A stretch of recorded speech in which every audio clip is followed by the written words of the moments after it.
How are you, GST lovers and the people who are from Australia and New Zealand?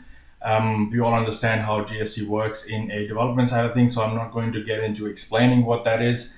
But the main premise is that you claim back all the input tax credits, also known as your refund that you get back.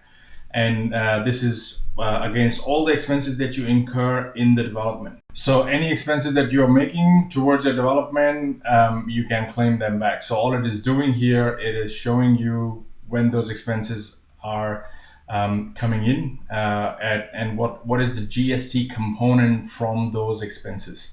So, and the easiest way, and all this is based on all the cost heads that we already have in place over here. So we've got land acquisition costs, other acquisition costs, and then all these heads. So they're all getting totaled here, which is all your input refund, because that means that 630 is a refund that you're going to get back in the month of in the month of March. So that's what this means. So every month, whatever cash flow is coming in or going out, and based on that, the GST has to be calculated.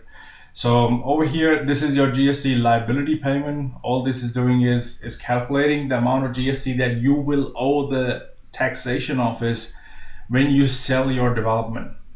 And if there is any GST applicable in the other income development section, it will get calculated here automatically. It will say that this is when the money is coming in, and this is where, this is just the GST component of your total sales. This is not your sales, this is just the GST component. That's why it's all red, which basically means this is just your incoming and outgoing stuff. So we can understand that we'll have to make a payment of 1948. So let me zoom this in and explain you.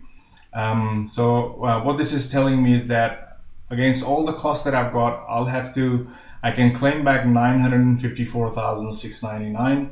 But when I make a sale and I sell my my development and all the units are sold, I would owe the government 1.9 million on the development, which gives me a net GST liability of 994,254, whatever. And all these are set up as cash. So everything in a bracket means it's an outgoing. So that means that it's everything in the bracket. That means is that you're gonna get it back. You're gonna deduct it from your expenses, because you will keep getting that refund back on a monthly basis, or if you file your BAS on a quarterly basis, it's different. It doesn't concern me, because here the whole feasibility has been organized based on month, so you can see what's coming in every month.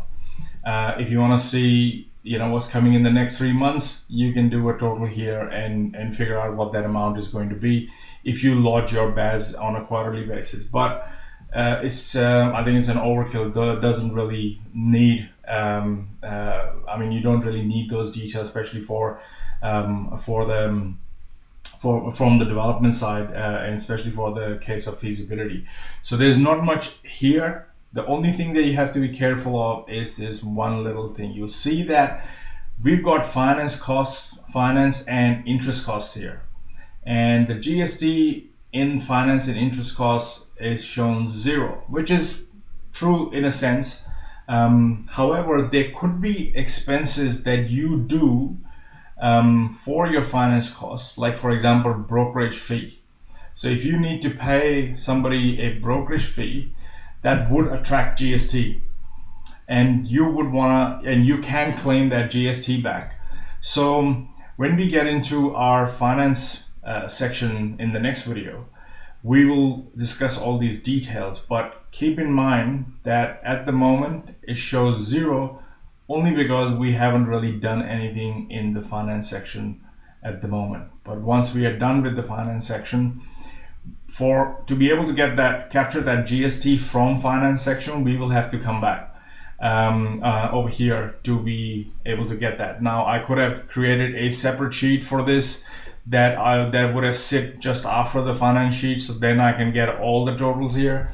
but I didn't want to create a separate sheet because it didn't really require one, but it does require you to come back and update this sheet. And I'll show you, this is just a one-click update.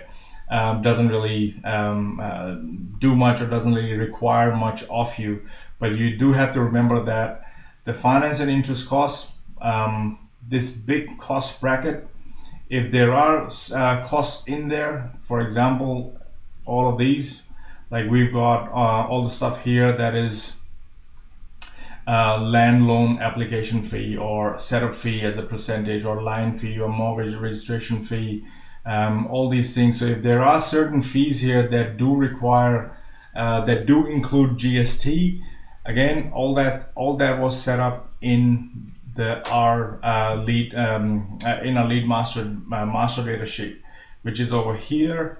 And if I zoom that in, you'll be able to see that, you know, if I have these finance and interest costs right here, and if I say, okay, this may incur, this cost that I incur will include GST in it. So I can mark that as yes or no, whether or not it does include GST or it does not include GST. Once I mark them, I can, I can capture that GST component for my sheet over here. So that is the only thing that's missing here. And at the moment, all the totals are matching because we haven't really, forecasted that section over here at the moment. So once we are done with finance, we'll quickly jump back here and I'll show you how all you have to do is, we jump back here and click save next, and that's it. And you're back into your finance sheet, and all the calculations all done and dusted. So that's pretty much it. If you want to change their names to 6,000 watt, you can do that, as I've explained in many other videos before this. You can go and change them over there. You can go and change them over here as well. So whatever these, you can't change them over here because these are cost heads. So whatever you have here will automatically get updated in here, so that you don't really have to worry about any of this. So this is all good, and I'll catch you in the next video, and we jump into the finance section.